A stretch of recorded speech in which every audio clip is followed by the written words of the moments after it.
Você sabe que às vezes Deus tira aquela palavra que Ele colocou na nossa boca. E por quê?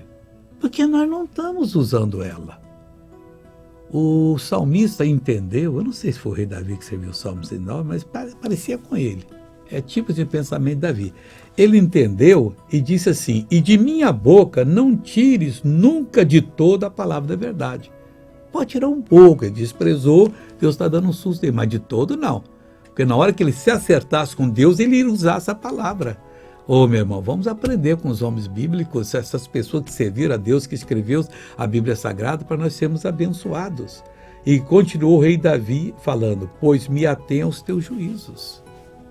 Davi nunca tirava as declarações de Deus, o que Deus fez, diante dos olhos dele. Agora, se Deus tirasse a palavra, como é que ele ia fazer o juízo acontecer? Ele não sabe de tudo não, só um pouco. Não tire de todo, mas deixa um pouquinho, com esse pouquinho ofensou. Veja essa pessoa abençoada, eu já volto. 10 anos que eu me dói as pernas e o pé, eu tinha um negócio debaixo do pé, eu não podia caminhar. Como é que você está caminhando, João? Eu sentava, não conseguia levar. Eu sentava, eu tinha que estar assim, ó. Assim? Agora vamos lá, João, vamos lá, João, vamos lá, João, vamos lá, João.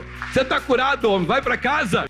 Voltei para orar com você agora. Deus, a situação pode estar séria para essa pessoa que está orando comigo, mas não está mais sério que o Senhor, não.